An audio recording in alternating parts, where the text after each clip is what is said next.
الريلز. مين فينا ما بيتفرجش على الفيديوهات الشورت والريلز؟ ولكن سؤال الفيديو هو ليه فيديوهات الريلز بتحقق مشاهدات اكتر من العادية؟ وقبل ما نبدأ في موضوع الفيديو، حابين اشكركم جدا على التفاعل على الفيديو اللي فات، وشكرا جدا على التفاعل الرهيب ده. اكتر حاجة دلوقتي ادمان حول العالم هي الريلز. يعني ايه الريلز يا عزيزي المشاهد؟ الريلز دي عبارة عن فيديوهات شورت قصيرة، ولكن ازاي الفيديوهات دي بتجيب مشاهدات كبيرة وليه؟ صدقني انا لو اعرف اقول لك،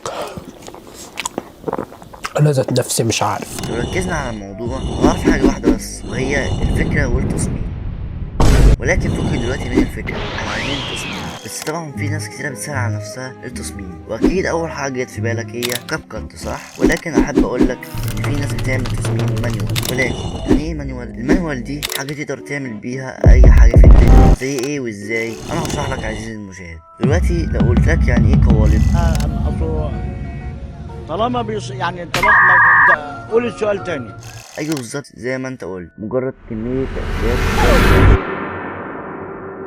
استفدنا ان في فرق كبير جدا. يعني مثلا لما تعمل فيديو مانيوال بتتحكم في كل حاجه بنفسك، اول الالوان، الحركه، الايقاع مع الصوت. بس الفرق هنا انك بتدي لمستك الشخصيه، يعني الفيديو هيبقى بصمتك انت، على عكس القوالب الجاهزه اللي كل الناس بتستخدمها. هل ده معناه ان القوالب وحشه؟ لا طبعا، بس الفيديوهات المانيوال ليها تاثير اعمق، لانها بتبين انك تعبت واشتغلت على كل تفصيلات فيها بنفسك. طيب لو انت عايز تبدا تصمم فيديوهات مانيوال، هقولك على شويه حاجات بسيطه تبدا تعملها.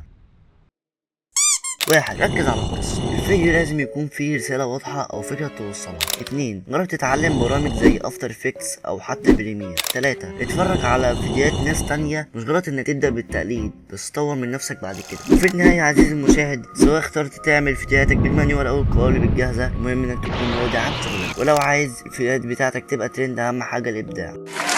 وقبل ما انهي الفيديو عايز اعرف رايكم في الكومنتات، بتحبوا تصمموا مانوال ولا بتستخدموا قوالب جاهزه؟ مستني اشوف تفاعلكم. شكرا لكم، وما تنسوش تعملوا لايك وسبسكرايب عشان يوصلكم كل جديد. ويلا سلام.